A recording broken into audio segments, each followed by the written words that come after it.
Welcome to Chapter 2, Section 1. And Chapter 2 is going to be all about Ruby, all about the actual programming language.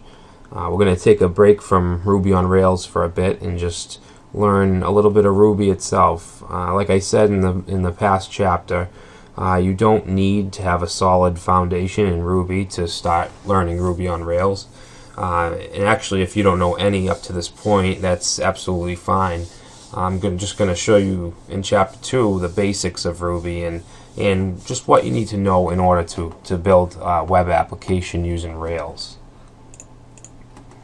So a little bit of history on Ruby.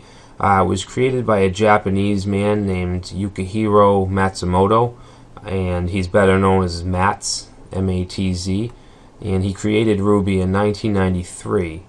And it wasn't released until it was released to the public in 1995. And many developers say that Ruby is one of the most expressive and concise programming languages. Matz, he had a different approach when he created Ruby than most programming language developers. It was created for productivity and simplicity, and he created it using having the programmer in mind. It was created for programmers by programmers. So, and he eliminated a lot of basically the crap work that you have to do when you're building a program. What he did was he took the best aspects of all the languages he was using in that time and kind of meshed them all together and called it Ruby. You know, he took certain elements from Java and a lot of elements from Smalltalk and just different languages, different parts from different languages. So some other Ruby facts. Ruby doesn't need to be compiled like most other languages like C, C++, Java. Usually you'd have to have an IDE that would run them through a compiler, and we would use more resources. So Ruby doesn't have to be compiled. It's just read just how it is, how it's written. So that's a really good plus to Ruby. It's relatively easy to learn. It's relatively easy. If you look at other programming languages and then look at Ruby, it's easier. I don't like to say that anything's easy. Any programming languages are that simple. It definitely does take a lot of work to learn any kind of programming languages. Ruby is pure object orientated. In Ruby, everything is an object, and I mean everything. Numbers, booleans are all treated as objects. But don't let that fool you. I'll go into this on the next slide actually, but Ruby is a multi-paradigm language, so even though it's object-oriented, it also includes other types of paradigms, functional and whatever. The syntax is similar to Perl and Python. If you know any Perl or any Python, then this should be easier for you to learn.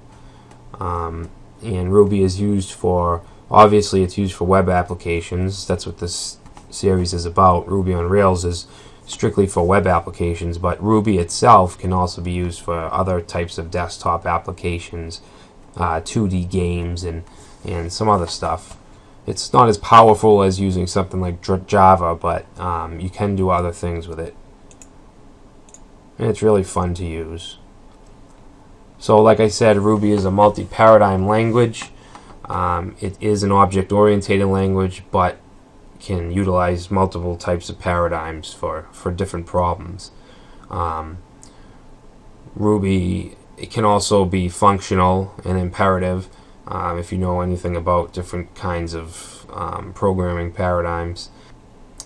And everything in Ruby is treated as an object. And that's a really important thing to understand when programming with Ruby. Everything's an object, and objects have methods. Numbers, strings, booleans, statements, methods of functions, which I'll be using interchangeably. Ruby likes to define functions as methods. I might say either one, so basically they're the same thing. And these methods, here's an example. We have 5. This is the syntax to call a method from an object. So the object here is 5, and the method is times. And this particular method will print something out 5 times, or do whatever we want 5 times. Now here we have a string hello, and the function, the method is reverse, which will just reverse the spelling of hello. And here we have the string hello again with the length method, which will give us the length of the word. So this would be 5. Hello.length would be the same as 5.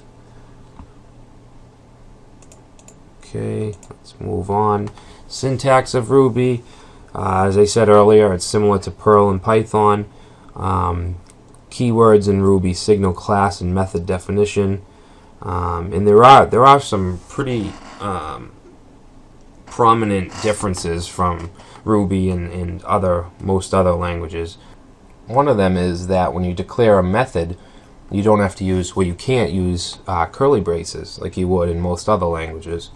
Instead, you use the keyword def, D-E-F, for define, and then the method name, and then all the stuff in between, and then at the end, you wouldn't have a closing curly brace, you'd have end, the text END. So it takes a little bit of getting used to, but it's not bad. Another thing is that you don't need to have a semicolon on the end of your statements. Ruby uses a line break to know that that's the end of the statement. But you can use semicolons, which I do, and that's what I would really recommend if you're working in other programming languages as well, because it doesn't hurt, and it's not a lot of work, so why not do it? And the next thing, Ruby takes uppercase variables and treats them as constants. So keep your variables lowercase unless you want it to be a value that doesn't change. And let's see, you get back what you put in terms of data types. What that means is if you have, say you have 7 divided by 3, and you know that the answer to that is 2.3, but you're not going to get that. You'll get 2 because whatever you put in is what you get back, and what you put in was an integer, 2 integers, so that's what you get back. If you want to have a float back, then that's what you got to put in. You'd have to put 7.0 divided by 3.0, and then you'd get 2.3. So whatever you put in is what you get back. Let's see, Ruby keeps all instance variable private to the class. The $ and the @ are not thought of as data types but scope resolution.